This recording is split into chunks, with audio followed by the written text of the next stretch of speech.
Actuellement, je parlerai par ordre de priorité. Il est indispensable que les Syriens quittent le pays. Il est indispensable que les Palestiniens quittent le pays. Et à défaut que les 400 000 réfugiés palestiniens quittent, au moins qu'on commence à les désarmer comme une phase initiale à leur départ futur du pays. Troisièmement, et de façon provisoire, nous aurons besoin d'un régime fédéral ou d'un système décentralisé au possible, afin de pouvoir, chrétiens et musulmans, s'entendre sur une forme de gouvernement qui pourra régir alors toute la chose publique d'ici pour 50 ans à l'avenir et qui pourra nous éviter à l'avenir des secousses.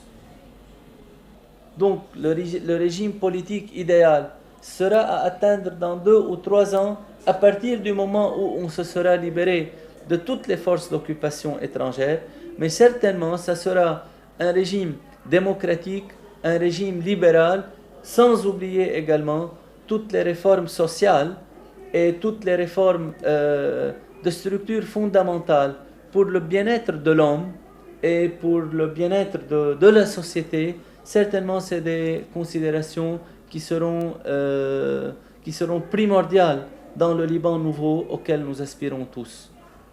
Vous désirez et vous souhaitez le départ des Palestiniens, mais où voudriez-vous qu'ils aillent à partir du moment où eux-mêmes n'ont pas un État, une patrie? Vous les prenez en Belgique, monsieur?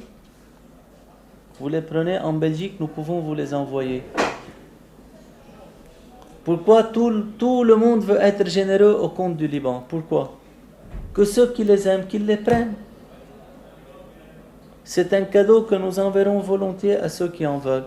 Si les États-Unis veulent leur donner un homeland, et s'ils ne sont pas capables de les ramener en Israël, ou bien de leur donner la Palestine, qu'ils leur donnent une partie du territoire américain. Pourquoi ils veulent être généreux dans la partie sud du Liban? Je ne comprends pas. Alors, celui qui veut faire un cadeau à quelqu'un ne peut pas offrir ce cadeau au détriment de quelqu'un d'autre. Si vous les voulez, vous les prenez.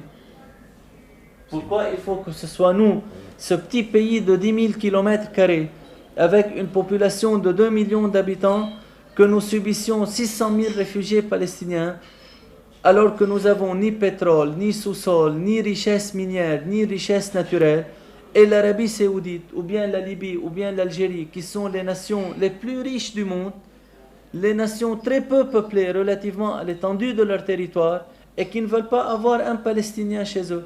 Ils leur donnent tout l'argent nécessaire pour venir faire le sabotage au Liban.